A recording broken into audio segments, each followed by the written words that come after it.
HDR stands for, it's high dynamic range, and it simply means that the camera captures more information in the highlights and more information in the shadows, and also kind of somewhere in between. Now, that's normally done with photos and by taking a photo that's perfectly exposed for everything that's bright, aka the sun, and taking another photo that's perfectly exposed for the shadows, in other words, everything that's in the foreground, and maybe a couple in between, and then taking those photos, merging them together to give you this classic HDR look. Now, DJI has figured out how to apply that same concept for drones and for video, most importantly. So the way it works is the drone actually shoots two videos at the same time, one exposing for all the highlights and one exposing for the shadows, or well, everything in the foreground. And then while the drone is still up in the air, it actually merges those two videos together and just gives you one standard video file that you can work with afterwards. So that's quite handy. And there are other videos in this HDR series that talk more about like when you should use the HDR mode and also when you shouldn't use the HDR mode. But today we're just gonna focus on the actual differences between HDR and normal, or HDR and non-HDR. So first we're gonna take a look at the camera settings of the HDR mode, then we're gonna take a look at the color profile settings, then we're gonna talk about full auto, because spoiler alert, yes, in HDR your drone goes to in complete auto, so there's that. And then afterwards we're gonna take a look at a bunch of different clips that compare HDR to non-HDR, so you can make up your own mind which one you think looks more professional or which one is just better for you and your drone aerial video needs. So let's take a look.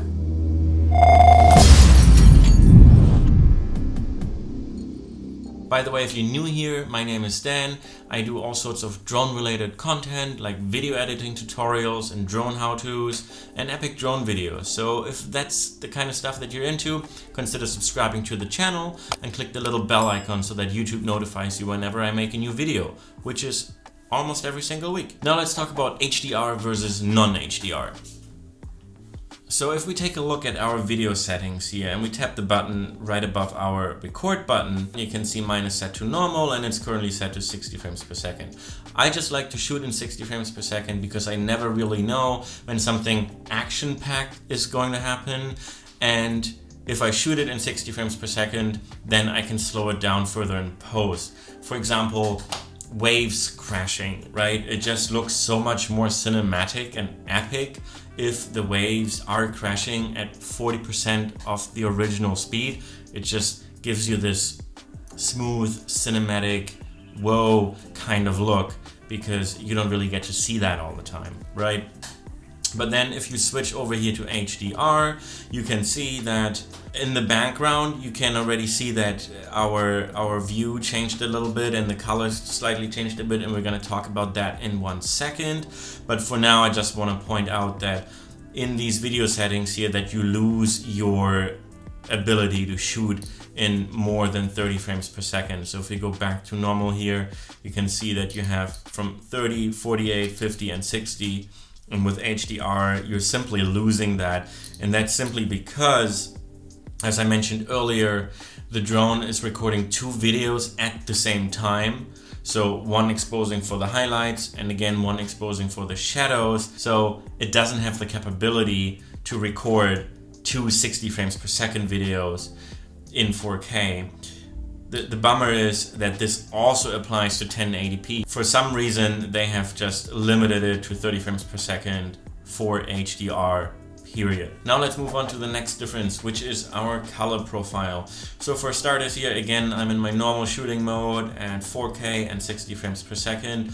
And if I tap the three dots here on the top right, and I head over to my camera tab, which is in the middle, you can see that here under color, I have two different color modes. I have normal and decine-alike. So if I just tap normal, you can see everything is a little bit more contrasty and the colors are a little bit more poppy.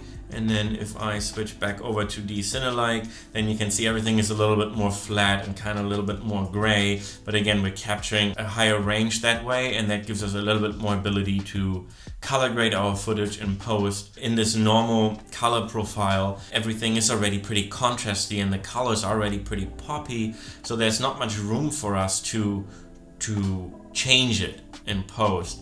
So that's why all the professionals in Hollywood, they don't shoot in decine-alike. They have something even more flat or even flatter than decine-alike. It's called log or V-log, or depending on the camera, but they shoot in log. So basically almost in black and white, but all the color information is actually captured, and then they can decide in post which colors they want to bring out and which ones they want to, well, leave behind, and kind of.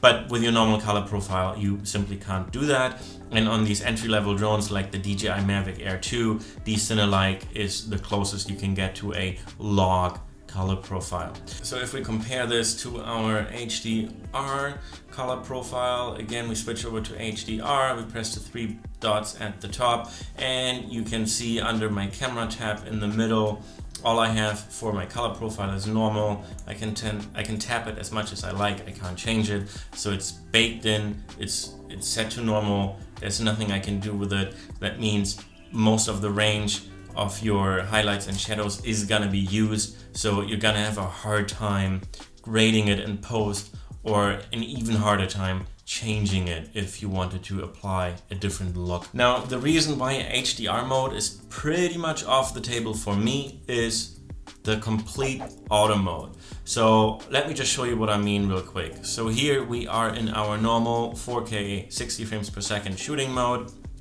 And you can see down here at the bottom that it says auto. Now I can tap that button and it switches over to manual. Now I also happen to have an ND filter currently on my lens, and it's a variable ND filter from Polar Pro. In case you're interested, there's a link down below in the description where you can find out more about it. But basically the variable ND filter lets me choose the f-stops dynamically, so I don't have to constantly put on a different ND filter based on the lighting situation. I can just twist it and it gets darker, and I can twist it back and then it gets brighter. So right now, since it's like almost sunset, well, let's say we're an hour away from sunset, this is set to like an ND16 because it's still pretty bright in the sky.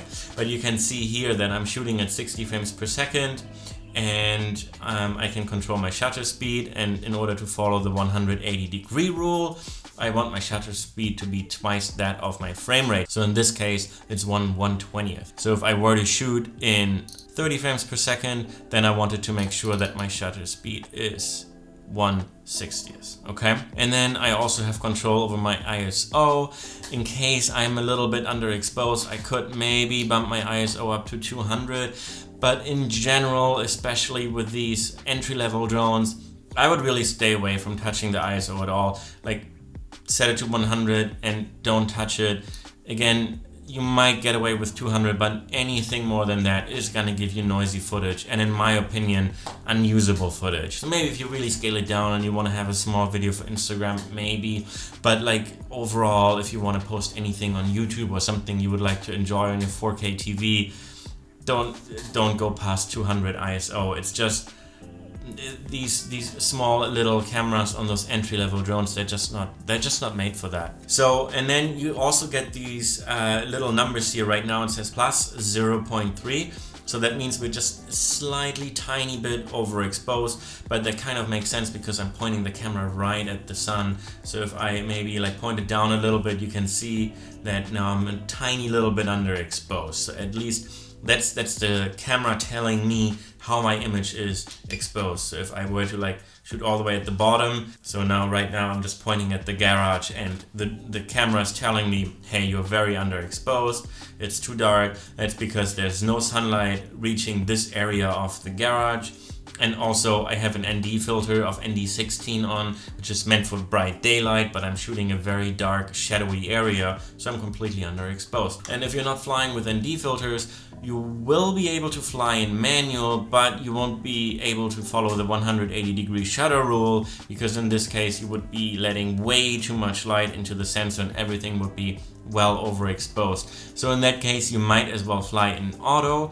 And the Mavic Air 2 and the DJI Fly app gives you really cool functionality here, where you can specify your exposure compensation under this EV menu here. So I can say, well, so right now the drone is automatically exposing the picture for me, but I can say, you know what, that's a little bit too dark for me, because I don't care that the sun is overexposed, but I really want to see the trees in the foreground. So what I can do is I can just bring it up a little bit, and yes, I'm blowing out the sky, but depending on what I'm trying to achieve, that might be fine with me, because it's more important that, you know, the viewer can see the color of the trees in the foreground. I'm making this up, but you get the idea. And then the cool thing is I can hit the AE button, which now locks the exposure. So even though I would like point my gimbal right into the sun, it's not gonna change the exposure for me.